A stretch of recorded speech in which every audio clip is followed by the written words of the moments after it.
Ladies and gents, it is your boy Cat Sam, and we are back again today for another video. Today's video, I'm going to be dissecting, analysing and reacting to the England squad that has literally just come out only 4 minutes ago for the European qualifiers against Malta, North Macedonia. Okay then, so let's start off with the three goalkeepers, and this is where we haven't really had discussions and debates about the actual three that get picked for quite a while. And we've got Jordan Pickford, Aaron Ramsdale, definitely, makes sense. The third one, Sam Johnston.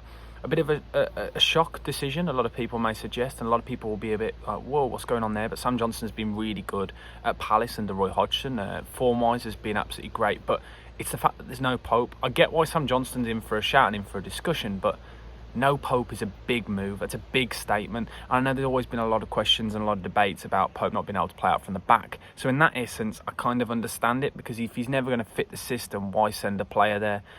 But that's the whole discussion. I think it's an interesting one, because we're talking about arguably one of the most informed keepers in the league in Nick Pope, one of the most consistent players all season. But then again, as we've said, he didn't have a great game last time he played for England, and he doesn't really suit the style of play that we're trying to go forward. So maybe I can sort of understand that. I'm trying to be less harsh on Southgate. I'm trying to be a bit more reflective.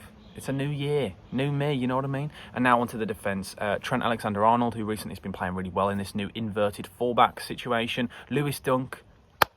Yes! I have been one of the biggest people shouting this guy's name, saying he deserves England time, because arguably he's been one of the, if not, that's probably a big thing, one of the best centre-backs in the league this season. The most passes in the entirety of the Premier League out of any player. He's been integral to this Brighton side. He's been so good. So I'm glad to see him playing, and he needs minutes, because I think this guy is exactly what England need. I completely understand. I think he should be starting.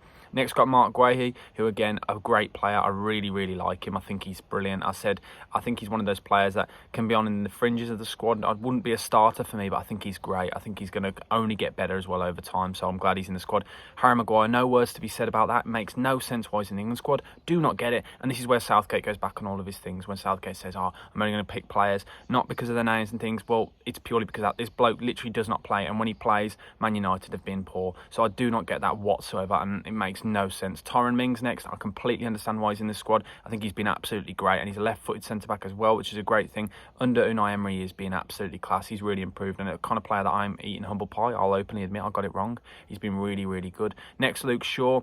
I get this one as well, another player that I've probably picked on in the past, but I sort of like it now, because he can also play as a centre-back as well, so you kind of got that versatility. And in the left-back position, we're not really that strong, so I get it with Luke Shaw. John Stones, no discussions. Kieran Trippier, no discussions. And Kyle Walker, those three, completely understand. They're great players. Next, the midfield, we've got Jude Bellingham, completely understandable, with Dortmund potentially this weekend winning the league. He's been integral to them all season. He's been great in an England shirt, and I'm excited to see him again. Next, Eberechi Eze. Get in there. A player, again, that we've spoken about in the past, saying that he has to make that England squad, and a player that deserves it. He's had an absolutely brilliant season, and especially when Zaha dropped out when he was injured, he stepped up for Roy Hodgson. Absolutely brilliant. Form-wise right now, one of the best players in the Premier League, and he's so exciting to watch, and kind of those players that you really want in that England setup. Give him some minutes, even if it's just bring him on for a little bit of time. Just hear a bit, just give a little bit, 10 minutes here and there, just get him into the squad. That's exactly what we need. Next, Conor Gallagher. Not the most exciting one, but again, in the midfield positions, I don't think we're really that strong, so I kind of get why he's in the squad. There aren't many other choices. Next, Jordan Henderson, good for the dressing room, plays minutes. You get what you know. You know what you're getting. Sorry, what I'm trying to say with Jordan Henderson. And the thing is, a lot of people say, but you make no sense with your opinions on Harry Maguire. But at least with Jordan Henderson, you understand he's good for the dressing room. Like, he's a leader. He's won everything there is to have won in the game, and he's been in that England team for years, for nearly a decade now. Calvin Phillips. Don't get it personally. I don't, but again, it's the same as what I've said before. There's not that many players that we can really choose from in these kind of positions. I think it's our weakest spot, so I kind of get it, but you just don't want to see him getting any minutes personally. Next, Declan Rice, completely understandable. Now onto the attack. Phil Foden. Yep, completely get it. You know exactly what you can get from him.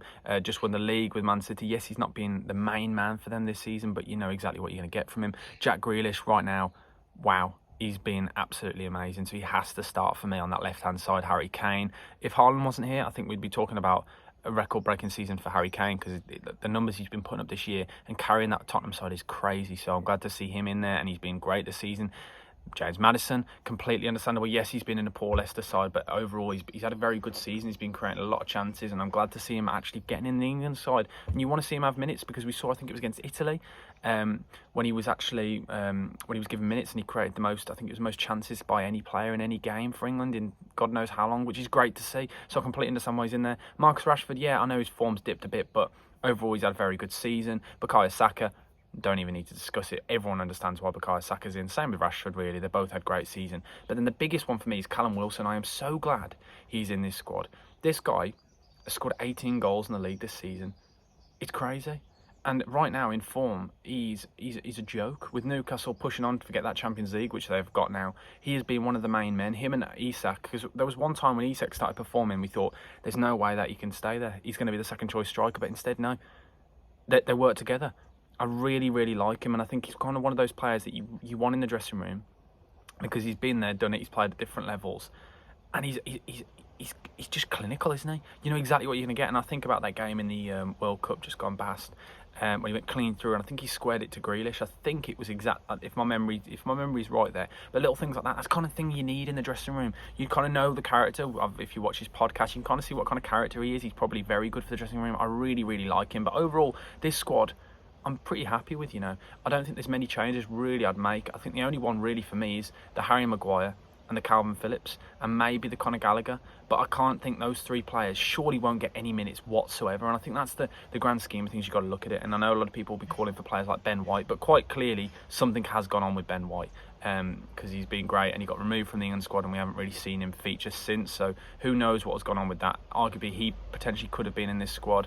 There's a few other mentions, but overall I don't think James Ward-Prowse, I see a lot of people online saying James Ward-Prowse should be in there. I don't get that personally. Yeah, I can't really, there's no massive complaints, and hopefully you understand my views and understanding and what I'm trying to say about Nick Pope. I just think, as much as he's a great goalkeeper, don't get me wrong, and I've been a big advocate for him, but now I'm trying to sit back and look at it from a different perspective. A player that I wanted it to start for England, but I don't think with the way we're playing a progressive football, and you've seen it at points this season with some of his mistakes and some of his clangers, it's a bit like, he suits a Newcastle side, but if Newcastle want to improve in the future, they will have to upgrade with the keeper.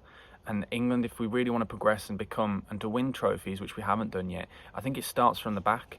You need a keeper that's going to fill you with confidence, someone that can start the attacks.